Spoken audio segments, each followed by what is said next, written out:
자, 먼저 어제 조국 민정수석이 발표했던 권력기관 개혁 편방안 얘기부터 잠깐 하고 넘어가겠습니다. 국정과 검찰, 경찰, 우리 국민들하고 정말 밀접히 관련돼 있고 어떻게 그 권력을 써야 될지 많은 고민을 안기는 부분들을 항상 매년 줬죠. 그런데 어제 이제 조국 수석이 개편안을 발표를 했습니다. 너무 내용들이 방대하죠, 사실상. 이 제도 개선이 어떻게 이루어질지 좀 궁금한 상황인데, 수석님 보시기에 좀 부족했다. 면이 있다면 어떤 거였습니까? 아시다시피 안보에 사용하라고 하는 국정원 특활비를 청와대에 상납했던 문제로부터 시작해서 우병우 검찰로 일컬어지는 정치 검찰의 문제, 우리 사회에서의 그 권력기관의 개혁 문제는 시급한 것이라는 것을 최순실 국정농단 사건에서 다시 한번 확인해 준 것 같습니다. 그렇기 때문에 최종적으로 나온 것은 그 국정원에서의 대공수사권과 국내 정치 파트를 완전히 폐지하고, 그리고 검찰에게 과도하게 집중되어 있는 권한을 경찰과 고위공직자 비리수사처, 공수처라는 곳으로 좀 분산한 것을 핵심적 내용으로 하고 있습니다. 일단 미흡했다라고 생각할 수 있는 것은 이 문제를 이례적으로 청와대 조국 민정수석이 발표했다는 겁니다. 사실은 국회 내에 사법개혁특별위원회가 구성되어 있고 거기에 민주당의 간사도 있고, 그리고 민주당에서도 역할이 있는데 국회를 통해서 이 문제를 풀어나가야 됨에도 불구하고 청와대 민정수석이 나선 이유는 무엇일까?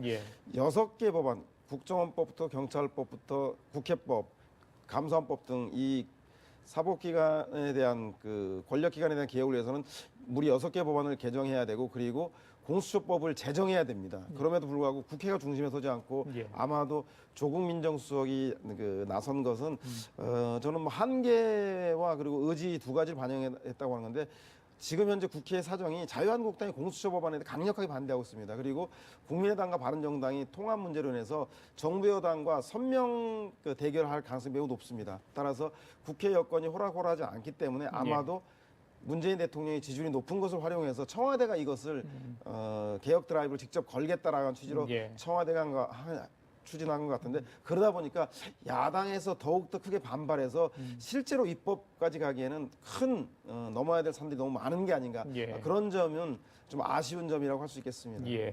사실 3대 권력기관들에 대한 어떤 개혁, 지금까지 잘못된 관행을 바꿔보자 하는 의지나 있죠. 균형과 견제, 이게 이제 핵심 아니겠습니까? 많은 분들이 취지는 공감한데 너무 일시적으로 너무 방대하지 않냐, 이거 과연 실현 가능한가, 여러 가지 지적을 하고 있습니다. 교체 교수님 어떻게 보십니까? 지금 굉장히 복잡하죠. 복잡한데 사실 가장 간단한 방법이 있습니다. 간단한 방법이 뭐냐면 대통령이 검찰총장과 경찰청장의 인사에서 손을 떼면 됩니다. 지금 모든 문제가 검찰 권력 또는 경찰 권력이죠. 이 경찰 권력이 대통령의 인사권에서 비롯됩니다. 그래서 대통령이 바뀌면 어느 검찰총장을 임명하고 있던 총장도 나가게 하고, 임명제라는 게 소용이 없었습니다, 사실상. 그렇게 되다 보니까 이 검찰총장이 새로 됐던 분들은 또 대통령의 눈치를 보고, 이렇게 해서 비롯된 문제거든요. 지금 검찰 혹은 경찰, 국정원이 옛날 사람들이 아닙니다. 다 굉장히 엘리트들이고 또 상당히 시민의식도 높고 권리의식이 높기 때문에 지금 이렇게 많은 법을 흔들어서 이렇게 지금 더구나 국정원 같은 경우는 우리가 휴민트가 어디서 나오냐면은 사실 이런 대공수사에서 나오는 겁니다. 그래야지만이 북한의 우리 사이버 해킹이라든가 또는 북한의 도발이라든가 걸 막을 수 있는 건데, 이렇게 크게 흔들어 놓고 실제로 국회에서 통과될지도 미지수입니다. 이렇게 복잡하게 할 게 아니라 대통령이 간단하게 앞으로 검찰총장과 경찰청장은 이 권력을 또 확실히 전환시키기 위해서 국회가 추천하면 내가 형식적으로 임명하겠다, 이렇게 해서 나면 될 문제를 굉장히 어렵게 하고 있는 겁니다. 실제로 될 가능성도 거의 없다고 봅니다, 저는. 그리고 또 하나는 이제 지금 지난해에 사실은 검찰이 얼마나 많이 지금 이른바 적폐청산이라고 하는 권력형 사건, 청와대 하명 수사입니다. 이게 매달리고 있습니까? 너무 심하게 지금 검찰의 수사가 집중되다 보니까 검찰총장이 지난해 연말에 끝내겠다 그랬거든요. 근데 뭔 소리냐고 엎고 가지고 지금 계속 가고 있는 겁니다. 그래서 지금 엄청난 사건들이 계속 진행되고 있는데, 그런 문제에서도 검찰총장, 경찰청장이 자율적으로, 그래서 저 조직 내에서 가장 훌륭한 사람을 스스로 쓸 수 있도록 해주고요. 그런 어떤 기본 조건이 되면 될 문제를 너무 방대한 문제, 그리고 또 하나 제일 모순적인 건 이겁니다. 이 31년 전에 1987년에 영화 있지 않습니까? 그게 뭐냐 그러면요, 경찰 대공팀에서 박종철 군을 죽인 겁니다. 그리고 그걸 밝혀낸 것은 검찰입니다. 경찰은 은폐하려고 그랬고 검찰은 그걸 밝혀낸 겁니다.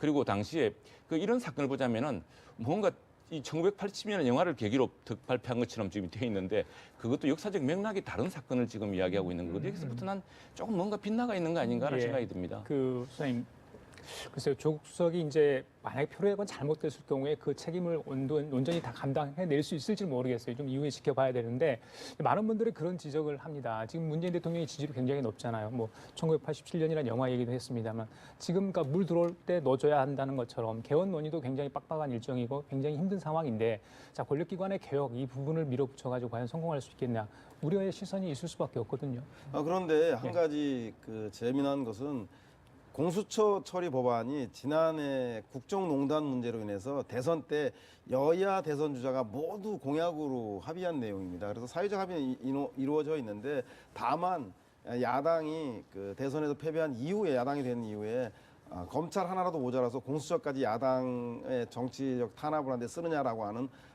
정치적 공세를 통해서 반대를 하고 있는 것 같습니다. 그리고 말씀드린 대로 그 야당의 사정이 국민의당과 바른정당이 통합하는 과정에서 선명성 때문에 그 여당의 입법 협조에 나서지 않을 가능성이 매우 높고 따라서 이렇게 법안으로 통과될 가능성이 매우 그 낮기 때문에 아마 청와대에서는 대통령에 대한 높은 지지율 더하기 그 공수처에 대해서는 이미 많은 국민들이 80% 이상이 찬성한다고 하는 여론조사 나오고 있지 않습니까? 그래서 이런 그 여론에 대한 그 압박을 통해서 국회가 적극적 법안에 나서도록 그 해나가겠다. 여론전에 주력하겠다라고 하는 국회 상황의 불가피성에서 나온 고육지책이라는 측면 또한 있지 않은가 그런 생각이 듭니다. 말씀하신 것처럼 여야의 평가는 극과 극입니다. 과연 국회 문턱을 넘을 수 있을지 모르겠는데요. 추미애 대표 그리고 김성태 원내대표 이야기 듣고 계속 이야기 나눠보도록 하겠습니다. 들어보시겠습니다. 지난날 권력기관들은 집권 세력을 등에 업거나 충실한 손발이 되었을 뿐 한 번도 국민의 편에 서지 않았습니다. 검찰은 최순실 국정농단 사태에 한 주역이 된 바 있고 국정원 정치 개입을 한 바 있고 또한 경찰은 백남기 농민 사망 사건으로부터 책임을 져야 하는 기관입니다. 이렇게 견제와 감시를 받지 않고 촛불혁명의 원인 제공 기관으로서 국민을 억압하거나 탄압한 주권자 위에 군림해온 권력기관을 제자리에 돌려놓아야 하는 것입니다. 문재인 대통령이 신년사에서 개헌 가이드라인을 제시하니까 그 밑에 민정수석이라는 자도 대통령 본받아서 여야 간에 진정성 있는 논의를 시작하는 마당인데도 불구하고 문재인 대통령의 신복이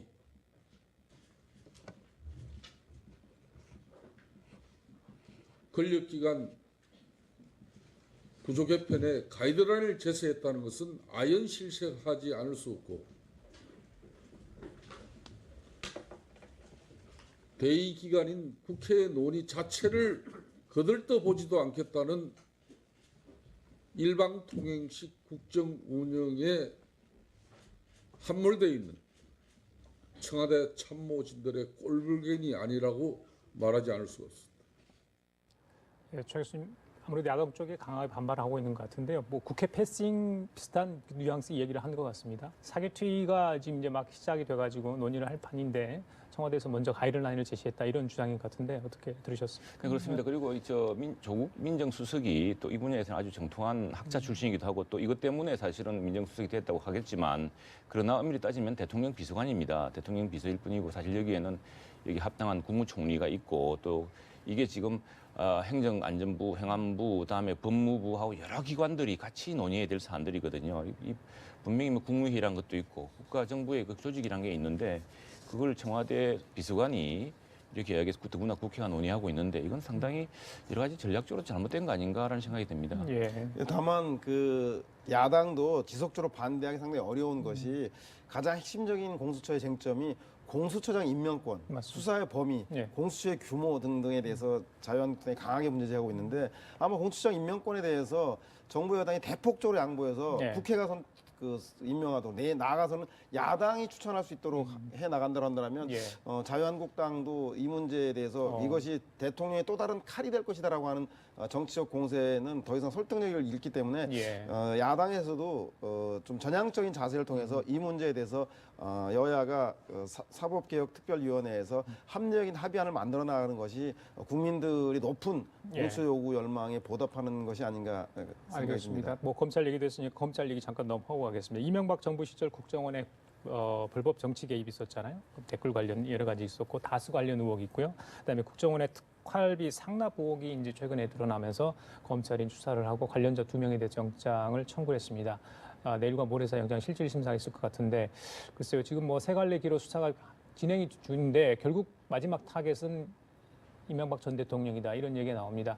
검찰 수사 어떻게 진행될 것으로 예상하십니까? 뭐 결국 이제 이명박 대통령과 청와대 참모진과의 관련성이 핵심적인 문제일 것 같습니다. 잘 아시다시피 사이버 사령부 심리전단 운영에서 이명박 대통령께 보고했는가 지시를 받았는가 여부가 쟁점이 되는 거고 그리고 마찬가지로 BBK 특검에서 다스의 실소유주에 대한 조사 특검의 조사를 현재 검찰 조사에 의하면 정호영 특검이 직무유기한 혐의가 있다고 하는데 그것이 청와대의 지시에 의한 것인지 아닌지 여부 그리고 마찬가지로 국정원 특활비에 대해서도 이 특활비가 이명박 전 대통령에게 건네졌는지 예. 내지는 특활비 받는 과정에서 이명박 대통령의 지시가 있었는지 이 대통령과의 직접적 연관성이 있다라면 이명박 전 대통령은 검찰 소환 수사에 나설 수밖에 없을 것 같고요. 예. 그 부분을 검찰이 규명하지 못한다라면 예. 오히려 거꾸로 자유한국당이 야당에 대한 정치 보복 아니냐라고 하는 정치적 공세에 말릴 가능성이 매우 높기 때문에 검찰로서는 이 문제에 대해서는 구체적인 혐의 입증할 수 있는 그 내용들을 가지고 수사에 임해야 되지 않겠냐 생각이 듭니다. 그 MB 측은 국정원 특활비를 쓴다고 생각해 본 적도 없고요. 그 정치도 깔리 또 다른 표적 수사다 이렇게 강하게 반발을 하고 있습니다. 어떤 식으로 이 흐름이 흘러갈지요? 근데 지금 야당에서는 이제 형평성 이런 수사라고 하지 않습니까? 지금 이게 말하자면 국정원 특수활동비가 공소시효가 한다고 한다면은 말이죠. 공소시효가 남아있는 모든 그걸 다 해야 되겠죠. 근데 어느 시기까지만 한다든가 이것도 사실 형평성에 관한 문제고 예. 또 하나는 뭐 수사가 잘 안 되는 것 같아요. 그러니까 온갖 걸 다 하고 있습니다. 지금 온갖 걸 아주 집요하게 할 온갖 걸 다 하고 있는데 원래 검찰 잘된 수사는요 깨끗하게 아주 상대방이 정말 아무 소리 못하게 완벽하게 딱 할 것을 맞아야 되는데 이게 뭔가 이것도 저것도 계속 수사는 이어지는데 예. 뚜렷한 결론이 딱 안 떨어지는 예. 이런 식의 수사가 과연 굉장히 좀 낭비적이지 않을까 이런 생각이 듭니다. 뭐 그리고 또 하나 중요한 점은 수사로 다 해결할 수는 없는 거거든요. 예. 만일 이게 다시는 되풀이되지 않도록 분명한 제도적 개선책을 내놓고 그 과거의 문제에 대해서는 어떤 것이 잘못됐다고 밝히는 것도 그건 상당히 중요해야 될 텐데 예. 이건 뭐 반드시 처벌하겠다는 의사 하나를 가지고서 범죄 나올 때까지 털겠다 이렇게 나가면은 이거 뭐 언제까지 이게 국민들이 지켜봐야 될지 모르겠습니다. 예, 알겠습니다. 이 문제는 이 정도로 다뤄보고요. 그래서 이 부분은 시청자들이 가장 관심이 많이 갖고 있는 부분이 아닌가 싶습니다. 가상화폐 얘기인데요. 글쎄요, 지난주에 이제 박상희 법무부 장관이 가상화폐 거래소 폐쇄 발언을 했다고 굉장히 혼쭐이 나지 않습니까? 그리고 청와대에서 수습하는 그런 부분이었는데 이제 국무조정실이 오늘 앞으로 어떻게 하겠다는 대책을 발표를 했습니다. 그 주체가 이제 국무조정이 될 것 같은데 지난번에 TF 구성을 했을 때 법무부가 이걸 차고하겠다 그래 하지 않았습니까? 네, 그렇습니다. 좀 달라졌어요? 그렇죠. 오죽하면 예. 법무부가 나서서 경제부처가 아닌 법무부가 나서서 가상화폐 거래소를 폐쇄하겠다라고 하는 입법을 발의하겠다는 얘기까지 할 정도로 강경한 자세를 보였는데 그도 그럴 것이 법무부에서는 이것을 정상적인 경제 행위로 보지 않고 투기성이 강한 거의 뭐 도박과 같은 거로 본 것 같습니다. 통계를 보면 우리나라의 현재 가상화폐 거래 인구가 한 300만 명쯤 된다 그러고요. 전체 시가총액이 한 500조. 그리고 세계에서 가상화폐가 통용되는데 원화로 거래되는 율이 20% 정도 되고요. 예. 그러니까 실제로 우리나라의 500조 이상의 예. 돈이 지금 운영되고 있다는 소리고 예. 특히 세계 평균보다 우리나라 가상화폐 35% 이상 높은 가격이 책정되어 있답니다. 그래서 투기성이 너무 강하고 특히 해외와 국내 간의 이 가상화폐의 차이를 노린 환투기에 대한 우려도 있기 때문에 법무부에서는 아마 비상한 소위 말해서 약효가 좋은 비상약을 쓴 것 같은데 예. 문제는 약효가 좋은 약은 효과도 좋지만 예. 그만큼 부작용이 심합니다. 이게 뭐 예를 들면 가상화폐가 정말로 불법인가에 대한 기준도 불명확하고 그리고 너무나도 많은 사람들이 수백만의 사람들이 여기 참여하고 있기 때문에 예. 경제적 후과가 또한 클 수밖에 없습니다. 예, 그리고 예. 중국과 소련을 제외하고는 가상화폐를 규제하는 나라들이 없고요. 따라서 거래소 폐쇄라고 하는 극단적 조치보다는 지금 현재 얘기되고 있는 거래 실명제라든가 과세를 도입해서 오히려 거래 문제에 대해서는 투명화해 나가고 예. 그리고 가상화폐의 기본 기술이라고 할 수 있는 소위 말하는 블록체인 기술에 대해서는 오히려 과기부와 정통부가 지원해 나가는 이 투트랙 전략으로 이제 국무조정실이 조정해 나가겠다고 하니까 예. 아마 처음에 법무부 장관이 얘기한 것은 너무나 과열되어 있는 가상화폐 거래소 시장을 일시적으로 좀 순화시키기 위해서 좀 완화시키기 위한 그 예. 특단의 조치가 아니었나. 하지만 그것으로 인해서 시장에 혼란에 준 것에 대해서는 다시는 이런 일이 없도록 정부 차원에서 종합적이고 체계적이고 일관된 대책을 제시하는 마당에서 아마 예. 국무조정실이 총괄조정부서로 나선 것 같습니다. 예. 예, 근데 제가 좀 보태고 싶은데 사실 이런 걸 국무조정실이 하는 겁니다. 왜냐하면 이게 정부 내에서 입장이 좀 다르거든요. 지금 법무부라든가 금융위원회 같은 경우는 상당히 걱정을 하고 있습니다. 투기가 과열되고 있고 또 이로 인해서 뭐 여러 가지 문제가 많이 발생하고 있으니까. 그러나 다른 한편으로는 이게 세계적으로 지금 아주 발전하고 있는 블록체인 기술에 관한 새로운 4차 산업혁명의 뭐다라고 이렇게 이야기될 정도이기 때문에 한편에서 키우면서 한편에서는 그 투기는 막아야 되는 이런 양면성이 있습니다. 그래서 이런 것들을 여러 정부 부처가 이해관계 정책이 맞물리는 것들, 목표가 다른 것들을 결합시켜서 조정하는 게 국무조정실입니다. 근데 이 법무부 장관이 이렇게 돌출 발언한 것 자체가 저는 이해가 잘 안 됩니다. 그래서 한간에는 지금 이게 청와대가 원래 힘을 실어줬다가 갑자기 온 그 젊은 20대, 30대가 다 물렸다는 거 아닙니까? 청와대 국민청원에. 예. 그래서 이제 물러섰다가. 근데 그 과정에서요, 시장에서 손해본 사람도 많고 또 엉뚱하게 득본 사람도 많고 이 시장에 혼란이 크게 왔거든요. 뭔가 미숙한 처음부터 이게 사실은 국무조정실에서 투기 대책을 담당해 왔습니다. 그런데 예. 왜 갑자기 법무부 장관이 돌출적으로 이런 일을 했는지 그것도 상당히 좀 의아심이 드는 대목입니다. 지금 국민청원요. 또 오늘 보니까 오전까지 18만 명이 넘었었습니다. 20만 명이 넘으면 그 청와대 답변하게 돼 있잖아요. 어떤 얘기를 또 할지 모르겠어요. 좀 지켜봐야 될 것 같고요. 자, 마지막으로 국민의당 얘기 좀 하도록 하겠습니다. 자, 당무위 다시 소집했는데요. 이게 당규 개정하고 이상돈 의원, 그러니까 전당대 의장을 맡고 이상돈 의원을 어떻게 할 것인가 이 부분이 좀 논의될 것 같습니다. 지난번에 이제 12일 날 어렵게 당무위에서 뭐 전준이 꾸리고 뭐 했지 않습니까? 날짜 잡고요. 그래서 어떻게 보십니까? 잘 될까요? 그러니까 국민의당이 그 보수 정당인 바른정당과 왜 통합하는지에 대한 명분을 국민들에게 설득하기보다는 오히려 통합에 대한 그 방법적인 절차적인 정당성을 통해서 이 문제를 돌파했습니다. 그래서 전당원 투표를 했었고 그 당무위원회를 통해서 통합에 대한 그 속도를 높였는데 문제는 전당대회를 앞두고 편법적인 소위 말해서 전당대회를 소집해놓고 전당대회 의장을 당무위원회에서 그 해임을 하고 새로운 그 통합에 대해서 찬성하는 측으로 바꾼다던가 그리고 전당원 대표 당원이라고 하는 대의원 대회의 그 정족수를 줄여서 의결 가능성을 높인다던가 이런 편법까지 사용해서 그동안 가치의 통합에 대한 명분을도 잃어버린 것을 통합의 절차적 정당성을 통해서 커버해 왔는데 예. 이런 절차적 정당성마저도 이제 전대준비 과정에서 훼손될 가능성이 매우 높다. 예. 저는 그래서 그렇게 된다라면 오히려 이제라도 통합 찬성 측과 반대 측이 모여서 통합에 반대하는 사람, 즉 비례대표가 가장 큰 문제인데 통합에 반대하는 사람은 출당이라고 한 조처를 통해서 그분들이 독자적인 정치 활동을 하도록 안철수 대표가 정치적 용단하는 예. 정치적인 모습을 보여줘야 되지 않겠는가. 예. 이게 명분도 절차도 그리고 소위 말해 정치적 타결도 하지 않는다라고 한다면 향후에 그 통합 과정에서의 상처가 오히려 통합된 정당이 상당히 부담으로 작용해서 예. 국민들의 지지율을 상당히 낮출 가능성이 있다. 그래서 그것을 막기 위해서 마지막 남은 정치적 타결의 가능성들을 안철수 대표가 포기하지 않았으면 좋겠다는 생각이 듭니다. 그래요. 예. 자, 최 교수님. 네, 어차피 이 국민의당은 지금 분당 수순으로 가고 있는 것 같습니다. 서로 다른 두 세력도 호남의 중진들이 이제 의원들이고 그 18석 중에 16석이죠. 16석이 지금 그 국민의당이고 또 이제 13석 이 비례대표는 사실은 그 안철수 대표의 전국적 지지율을 통해서 획득하는 것이니까 서로 다른 정책 목표를 해가고 있는 셈인데 말씀드렸다시피 지금 국민의당으로서는 호남을 바탕으로 해서 민주당과 공동정부 형식으로 이끄는 게 제일 좋은 것이고 또 안철수 대표는 그게 아니라 보수가 연합을 했더라도 국민의당을 외연을 키우고 싶다는 이런 정치적 목표가 분명한 만큼 예. 이제 비례대표 문제가 관건인데요. 비례대표 양보하지 않겠죠. 비례대표는 당권을 진 쪽에서 그렇죠. 당의 정통성을 인정받은 쪽에서 예. 가기 때문에 아마 이걸 둘러싼 싸움이 제일 클 것 같습니다만 그거는 뭐 저 당의 정통성, 당의 당권을 쥐고 있는 쪽에서 예. 가져갈 수밖에 없는 부분이어서 예. 아마도 제 생각에는 이 분당파들이 조금 더 입지가 쉽지는 않을 것 같다는 생각이 듭니다. 그래요. 그 이상돈 의원 사회권 문제는 어떻게 보세요? 그걸 유지를 시킬 수 있을까요? 이상훈 의장이 거부하고 있지 않습니까? 예, 이 그렇죠. 전당대회를 할 수 없다고 하니까. 근데 그걸 위임한 것은 사실은 의장 개인이 아니라 당이라는 체계고 또 전당대 의장이라는 당의 직책이지 않습니까? 뭐 그런 측면에서 당규와 당헌에 따라서 처리할 문제라고 생각합니다. 그래요. 알겠습니다. 자, 두 분과 함께 얘기 나눠봤습니다. 오늘 말씀 잘 들었습니다. 감사합니다. 네. 예.